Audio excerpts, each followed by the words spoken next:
Capítulo 14. Limitando al amor. El amor, nos enseñan los santos, es la fuerza más completa e inquebrantable de la vida. El amor, más que ninguna otra cosa, nos conduce a una existencia equilibrada y feliz. Pero mientras el amor no llegue a ser nuestra cualidad dominante, nuestra mente y nuestros sentidos seguirán limitándolo. Los límites del conocimiento. El amor es otro nombre del Espíritu de Dios, que es una realidad ilimitada y presente en todo. El intelecto solo puede cuantificar, no puede captar lo eterno e inmortal. Esto solo puede ser captado por el alma. No podemos imaginarnos a Dios, porque Él rebasa la capacidad de la mente y del intelecto humano. Pensando, no podemos conseguir ninguna experiencia de Él, aun cuando leamos cientos de libros o nos pasemos toda la vida hablando de Él. Es necesario que aceptemos con nuestro entendimiento algunas de las limitaciones a las que debemos de enfrentarnos cuando estudiamos un tema tan importante. En La liberación del alma, Stanley White dice: nuestra mente, como afirma la ciencia, es una entidad finita. Esto significa que tiene límites. Solo puede hacer ciertas cosas y luego no puede hacer más. Por ejemplo, podemos multiplicar números en nuestra mente sin ayuda de papel y lápiz, pero solo podemos hacerlo hasta cierto punto antes de que nos sintamos frustrados. Podemos escuchar sonidos solo en gamas específicas de frecuencia, pero cuando las ondas del sonido se extienden más allá de nuestro campo auditivo, no podemos oírlo. Tampoco podemos percibir la presencia de los rayos X, infrarrojos o ultravioletas, pero esto no significa que no existan. Esto solo muestra que no podemos verificar su existencia con nuestros sentidos. En este mismo instante, estamos siendo bombardeados por ondas de radio de emisoras locales, pero no podemos verificar esta existencia hasta que sintonizamos su frecuencia por medio de un receptor especialmente diseñado.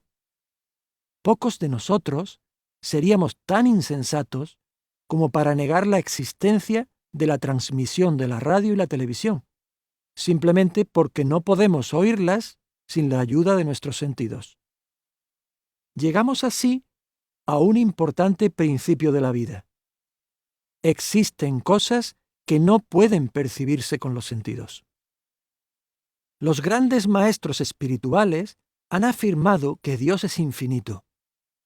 Esto significa que Él carece de limitaciones de cualquier tipo. ¿Cómo puede una entidad finita como la mente comprender algo infinito como Dios?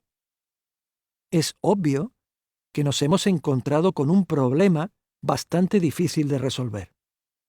¿Cómo va la mente a entender algo que es más grande que ella? Trata de recordar mientras lees que no es posible explicar con detalle cada uno de los conceptos espirituales, ya que no hay palabras para transmitir las experiencias que rebasan los reinos de la mente y la materia. Puesto que las palabras vienen de la mente, no pueden expresar una realidad superior a la experimentada por la mente. Con este punto firmemente asentado en nuestra conciencia, intentemos ahora usar palabras, lo mejor que podamos, en un esfuerzo por dar a la mente nociones espirituales de las que pueda sacar provecho. A fin de cuentas, únicamente resulta útil el conocimiento usado con el fin de comprender a Dios y a nuestro propio ser verdadero. Todos los demás conocimientos, aunque puedan ser beneficiosos en algún aspecto de la vida, son demasiado superficiales para ayudarnos a contactar con nuestro verdadero ser y realizar en nuestro interior el poder del Creador. Podemos percibir este poder experimentándolo en vida, no leyendo, hablando o pensando sobre él. Y para experimentarlo, necesitamos llevar una vida espiritual que nos conduzca a las regiones de conciencia pura que se encuentran dentro de nosotros.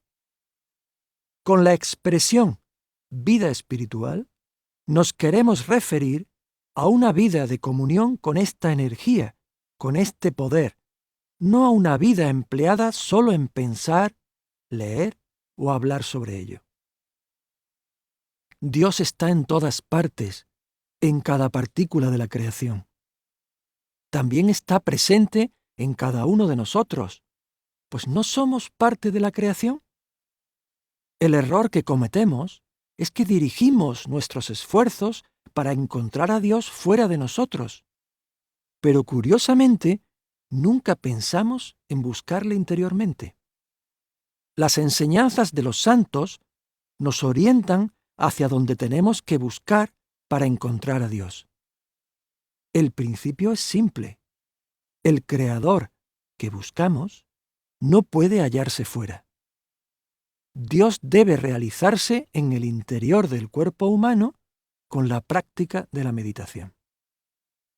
Una vez que hayamos encontrado al Espíritu de Dios en nuestro interior, superaremos nuestros limitados conceptos y comprobaremos que Dios está en todas partes. No hay ningún lugar de la creación donde Él no esté. Sin embargo, los santos nos dicen que no es posible ver a Dios en la creación a menos que primero lo hayamos experimentado dentro de nuestro propio ser.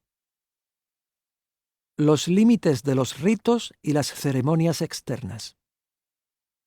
En lugar de llegar a Dios a través del océano del amor, nos involucramos en rituales y tradiciones. Todas las religiones predican a la humanidad las mismas verdades éticas y espirituales. Sus principales enseñanzas son que todo el mundo tiene que observar buena conducta, tener fe en el Creador, amarle y llegar a la comunión con Dios. En lugar de hacer hincapié en los principios fundamentales de la espiritualidad, las religiones actuales nos piden que adoremos o veneremos a místicos del pasado, como Cristo, Krishna, Lao Tse, Gurú Nanak, etc. Sin embargo, no nos dicen de qué modo esos místicos lograron la realización espiritual, ni cómo podemos en realidad conocerlos para poder aprender de ellos.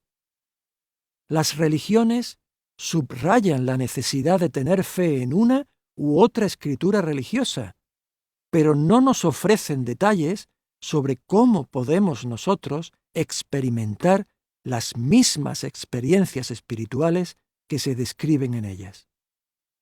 Nos dicen que nuestro objetivo es conseguir la comunión con Dios, pero no nos proporcionan las herramientas para conseguirlo.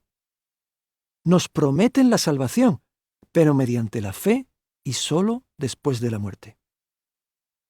Los ritos y las ceremonias externas han ocupado el lugar de la experiencia interna de Dios. Nos contentamos con ir a nuestros templos, sinagogas, iglesias o mezquitas en los días festivos prescritos, pensando que ganaremos la salvación asistiendo a los servicios religiosos y escuchando a un sacerdote, rabino, pundit o mulá recitar nuestras sagradas escrituras.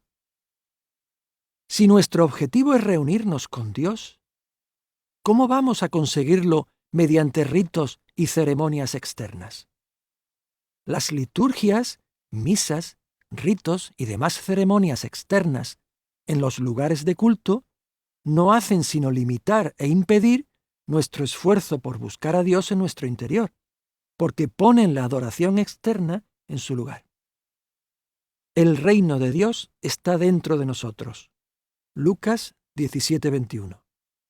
O como lo dice San Pablo, nosotros somos santuario de Dios vivo.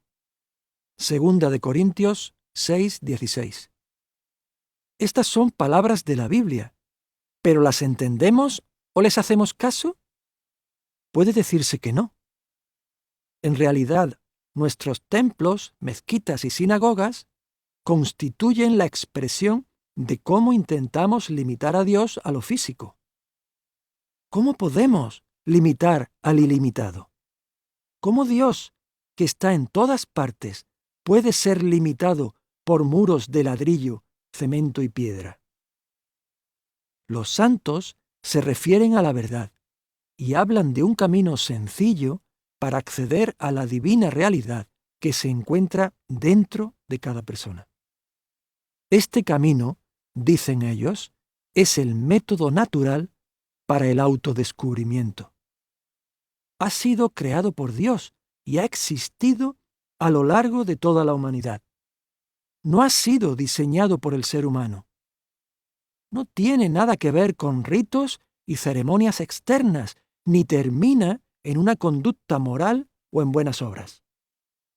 Los santos enseñan que Dios existe y todas las religiones intentan establecer comunión con Él. La senda o disciplina de comunión con Dios es comúnmente llamada religión. Religión proviene de la palabra latina religare, que significa atar o unir. Su objetivo verdadero está oculto en la raíz de la palabra. Religión significa reunión con Dios. Solo podemos reunirnos con Dios si le encontramos en nuestro interior. El sendero espiritual es el mismo para todos. Cualquier persona que recuerde a Dios y consiga comunión interna con Él puede ser llamada verdadera devota de Dios, independientemente de quién sea o a qué religión pertenezca. Dios creó a los seres humanos y solo posteriormente estos se hicieron cristianos, budistas, judíos, hindúes, sikhs, musulmanes, etc. Hace 500 años no había sikhs, ni musulmanes hace 1300, ni cristianos hace 2000, ni budistas hace 2500, ni judíos ni hindúes hace 4000 años. Las personas son personas, ya sean de Oriente o de Occidente, y todas ellas son iguales, ya que en cada una de ellas hay un alma que es una partícula del mismo Creador. Solo hay un único Dios, aunque en nuestra limitación le damos diferentes nombres.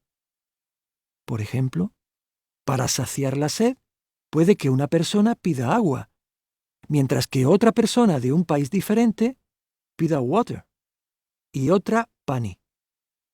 Pero todas ellas están pidiendo agua, sea cual sea el nombre que le den. Para realizar a Dios se puede pertenecer a cualquier religión. Para conseguir la comunión con el Creador, no es necesario abandonar la propia religión tradicional. Todos los seres humanos pueden unirse interiormente con Dios, independientemente de su sexo, posición social o religión. Los santos nos advierten de que si bien es cierto que a Dios se le puede encontrar dentro del templo del cuerpo humano, entre el alma y Dios se interpone la cortina de nuestra ignorancia y de nuestro egoísmo. Y este es el motivo de que el alma no pueda ver a Dios. Ambos viven al mismo tiempo dentro del templo del cuerpo, pero no se ven el uno al otro y ningún rito ni ceremonia externa puede cambiar este hecho. Solo la verdadera espiritualidad, esto es, la práctica de la meditación interna, puede descorrer esa cortina. Los límites de nuestra devoción. El verdadero templo o iglesia es la forma humana.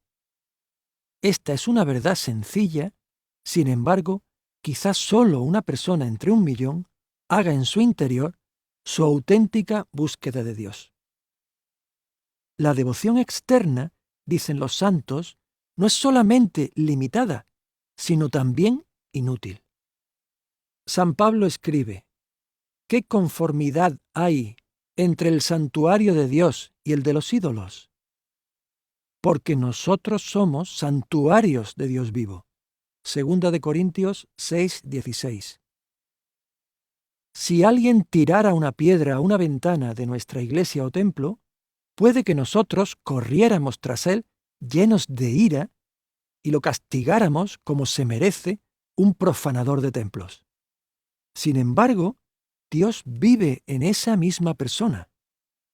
Diariamente dañamos el verdadero templo de Dios, el cuerpo humano, con toda clase de malos pensamientos, palabras y acciones. Buscamos a Dios por todo el universo físico, pero no lo hacemos dentro de nosotros, que es donde Él se encuentra. Neciamente, pensamos que los místicos y santos hablan solo metafóricamente cuando nos dicen que al Creador se le encuentra en nuestro interior. No captamos el sentido literal de sus palabras. Limitamos nuestra devoción a Dios cuando le pedimos cosas como si estuviésemos regateando en un mercado. Normalmente, los beneficios que esperamos de Él tienen que ver con las cosas físicas o materiales, como la salud, la riqueza o las relaciones. Si logramos obtener lo que deseamos, solo conseguimos involucrarnos más en la creación. Este tipo de devoción se parece mucho a una transacción comercial en la que intentamos sobornar a Dios. Si Él nos concede lo que deseamos, nosotros daremos tanto de limosna o haremos tales o cuales cosas. En realidad, estas son formas limitadas de devoción. No son más que materialismo espiritual. Por lo que a la verdadera espiritualidad se refiere, esa forma de adoración de Dios es inútil. Se da otra forma de materialismo espiritual cuando confundimos el realizar acciones humanitarias con la espiritualidad. Los verdaderos maestros espirituales no están interesados en cambiar este mundo. Saben que este mundo es una etapa de aprendizaje para el alma. Igual que tiene que haber un puente entre la escuela primaria y la universidad, también en el viaje del alma hay etapas intermedias que tenemos que pasar. Este mundo es una de ellas. Las almas que encarnan en este mundo tienen que aprender las materias que se enseñan en esta escuela llamada Tierra. A lo largo de los tiempos, a los seres humanos se les enseñan las mismas materias. Estas materias se presentan como pares de opuestos. Por esta razón, siempre tendremos que ocuparnos de situaciones que tienen que ver con amor y odio, lujuria y continencia, avaricia y contento, venganza y perdón, enfermedad y salud, vida y muerte, etc. La naturaleza del mundo está hecha de esta dualidad. Mientras haya días, también habrá noches. En tanto haya ricos, también habrá pobres. Mientras haya guerra, también habrá paz. Nuestro objetivo debe ser graduarnos en esta escuela, elevándonos sobre esta dualidad. Es entonces cuando llegaremos a nuestra verdadera casa espiritual. Si no sabemos nadar, ¿cómo podemos salvar a alguien que se está ahogando? ¿Sería egoísmo concentrar primero nuestros esfuerzos en aprender a nadar? Solo entonces podremos ayudar a los que se están ahogando. Es muy fácil censurar el estado del mundo, pero si cada uno de nosotros se convierte en mejor persona, esto ayuda a perfeccionarlo mucho más que enredarnos en discusiones interminables sobre lo que los demás están haciendo incorrectamente. Cosas como construir hospitales, iglesias, hospicios, escuelas, o hacer otro tipo de obras caritativas, como trabajar con enfermos, moribundos y necesitados, son meritorios esfuerzos humanitarios y ciertamente nos dan un cierto sentido de realización. El problema está en que el humanismo se confunde con la espiritualidad. Por sí mismas, tales actividades no pueden conducirnos a Dios. A menos que una persona penetre conscientemente en su interior, expanda su propia conciencia, se funda con Dios y se una con Él, todos sus esfuerzos externos no servirán de nada por muy excelsos que sean. Las diferentes religiones nos exhortan a que hagamos obras caritativas, a que recemos y llevemos una vida moral, y tienen estas acciones por lo más importante de la religión. Aun cuando estas obras son muy buenas, no son suficientes, porque no pueden llevarnos más allá de los cielos inferiores de las regiones superiores. Una vez agotados los méritos ganados por estas buenas obras, el alma tiene que regresar a este plano de conciencia y empezar todo de nuevo, porque los cielos a los que vamos para ser recompensados por nuestras buenas obras se hallan todos en los dominios de la mente universal.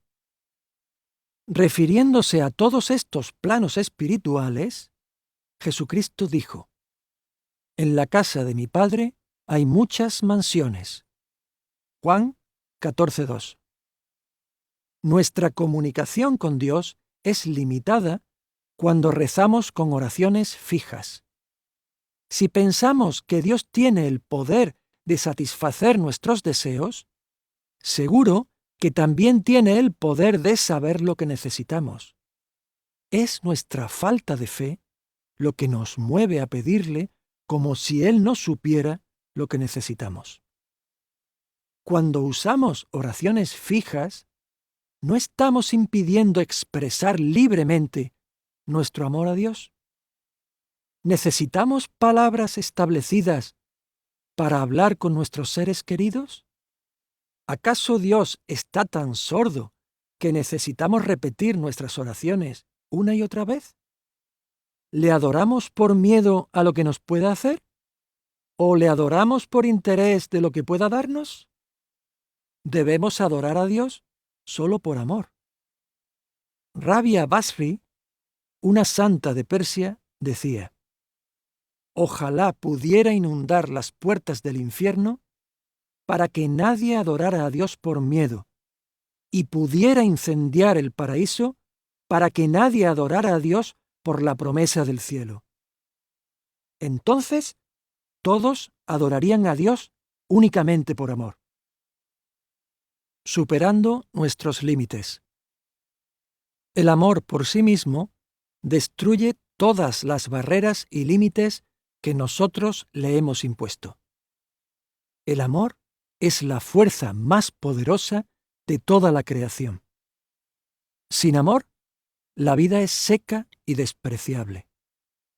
Un palacio le parecerá tan espantoso como un cementerio a una persona que carezca de amor. Pero incluso una choza sin muebles y en ruinas es bonita si está iluminada con la chispa del amor. El amor es el más valioso de todos los tesoros. Sin él no hay nada. Y con él hay de todo. En su libro Filosofía de los Maestros, Maharaj Sawan Singh escribe: «Antes de la creación de este mundo, Dios era un océano de conciencia absoluta. Era todo amor, todo felicidad y autosuficiencia. Dios era todo en sí mismo. Estaba en un estado de afortunado reposo y su forma básica era el amor. No era amor hacia ningún otro ser porque no existía ningún otro. Era amor a sí mismo. El amor era parte de sí mismo y Dios no tenía que depender de nadie para esto. Tal es la indescriptible condición del amor. Amor es otro nombre del Espíritu de Dios. El Espíritu de Dios, Shabbat o Verbo, es lo que mantiene al universo en equilibrio y armonía. Este es el motivo de que las poderosas fuerzas que actúan en el universo no estén en conflicto entre sí y de que coexistan en perfecto equilibrio. Si nos pusiéramos en contacto con el Espíritu de Dios, también disfrutaríamos de perfecta armonía. La misma fuerza que sostiene la creación entera está también apoyando y nutriendo nuestra propia vida. Esta fuerza es el amor. La fuerza del amor es real e incluye inteligencia, felicidad y equilibrio. Los santos y los místicos vienen a ponernos en contacto con este Espíritu de Dios, con este Verbo o Shabbat, para que nosotros podamos sobrepasar nuestras limitaciones terrenales y redescubrir el amor en su abundancia, equilibrio y felicidad.